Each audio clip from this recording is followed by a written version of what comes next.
Hey there and welcome. Today we are going on a high-speed tour of the single most fundamental unit of life, the cell. This is your ultimate last-minute review, and we're going to lock in those key concepts so you can walk into that exam feeling totally confident.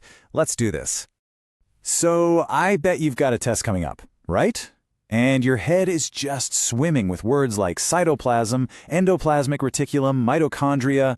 It feels like you're trying to learn a whole new language. I get it. But hey, don't sweat it. We are going to break this all down into simple, easy-to-remember chunks.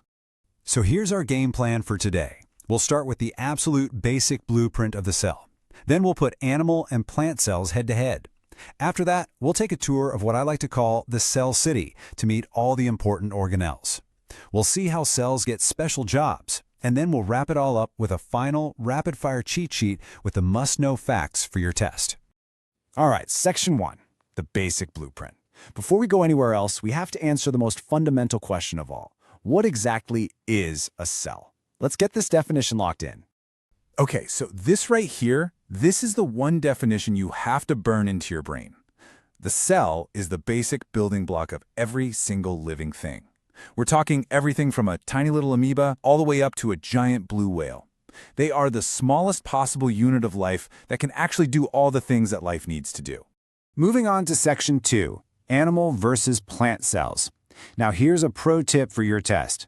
While all cells have some things in common, biology teachers love asking about the differences between these two major types. So let's take a close look at both of their blueprints. And here they are, our two main players. On the left, the animal cell, and on the right, the plant cell. Now, at first glance, they look kind of similar, right? They've both got a nucleus, they both have mitochondria, a lot of the same gear. But trust me, it's the differences that are going to get you the points on the exam. Okay, so here's the bottom line, the thing you absolutely need to remember. Plant cells have three main things that animal cells just don't. First, a rigid outer cell wall for structure. Second, a huge central vacuole, which is basically a giant water tank. And third, chloroplasts, those little green machines that make food from sunlight. You remember those three, and you've basically mastered this topic. All right, Section 3, and this is the fun part. To really make sense of all these tiny little parts inside the cell, we're going to imagine the cell as a tiny, bustling city. And every single part, every organelle, has a very specific job that keeps the whole city up and running. So, our first stop on the tour has to be the most important building in the entire city. Welcome to City Hall, also known as the Nucleus. This is the absolute control center for everything. So what gives the nucleus all this power? Well, it's holding the most valuable thing in the entire cell, the DNA. You can think of DNA as the master blueprint for the whole city. It has every single instruction for building everything and for running every single activity. The nucleus is in charge because it has the plans. Now, every city has to have borders, right? You need to control what comes in and what goes out. For the cell, that crucial job belongs to the cell membrane. It is the city's official border patrol. You're going to hear this fancy term, fluid mosaic model, but it's actually pretty simple. It's fluid because all the little fat molecules are, flowing around. It's not a stiff wall. And it's a mosaic because you have all these different proteins just dotted in there, kind of like tiles. Those proteins act like little gates and tunnels, and they're super picky about what gets through. That's what semi-permeable means. It's a selective bouncer at the club door. Okay, no city can run without power, right? You need power plants to keep the lights on. Well, inside our cell city, the power plants are the mighty mitochondria. Okay, everybody, listen up. If there's one thing you remember from today, let it be this, because it is a guaranteed test question. The mitochondria is the powerhouse of the cell. It takes the food the cell eats and, through a process called respiration, turns it into the cell's main energy currency, a molecule called ATP. No ATP, no power. The whole city just shuts down. It's that critical. All right, let's head over to the industrial part of town. This is where all this stuff gets made and shipped around. We're talking about the ribosomes and that big network called the Endoplasmic Reticulum, or just ER for short. Here's how to think about it. The ribosomes are the actual little factories that build proteins. The rough ER is called rough because it's covered in these little factory dots, the ribosomes. It's like a big highway system that helps fold and transport those new proteins. The smooth ER, well, it's smooth because it doesn't have ribosomes. It's a different kind of factory that makes fats and gets rid of toxic stuff. So, you've made a product in the factory. Now what?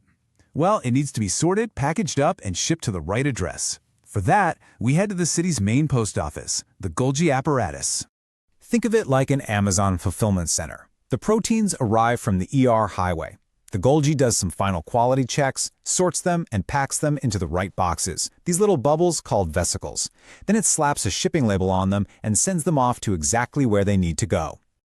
Okay, so we finished the main tour of the city. But now let's pop back over to those unique features we talked about earlier, the special districts you will only find in our plant cell city. Let's just nail this down one more time because it's so important. The cell wall, that's the strong brick wall that gives the plant its structure. The chloroplasts, they're the solar panels, turning sunlight into food. And that massive central vacuole, that's the city's water tower, and it pushes out on the walls to keep the whole plant from wilting. So far, we've talked about a kind of generic cell. But in big, complex organisms like us, cells get specialized. They actually take on different careers, and when they do, their shape and their structure change to be perfect for their new job. This is the perfect example of what I'm talking about. Take a look at the red blood cell. It's shaped like a little donut, which gives it tons of surface area to carry oxygen through our bodies. Then look at the neuron, the nerve cell. It's super long and stringy, which is the perfect shape for sending messages all the way from your brain to your toes. The big takeaway here is, a cell structure always fits its function. The shape tells you the job. Okay, take a deep breath. We have covered a ton of ground. So now, let's boil it all down to the absolute must-knows. If you've only got 5 minutes before you walk into that exam, this is what you need to cram. Let's run through it fast. 1. Plants have the 3 extras: cell wall, chloroplasts, and that big vacuole. 2. The nucleus is the boss. It's got the DNA. 3. Mitochondria, that's the powerhouse making energy, ATP. 4. The cell membrane is the bouncer at the door, deciding who gets in. And 5. Structure fits function. The shape of the cell is perfect for its job. You know these 5, you're going to be in great shape. And I'll leave you with this one last mind-blowing thought. All of those specialized cells we saw, the nerve cells, the blood cells, they all start out as a single type of cell called a stem cell. It's a cell that doesn't have a job yet. So what do you think that means for the future of medicine, for fixing injuries or curing diseases? It's a massive question, and it all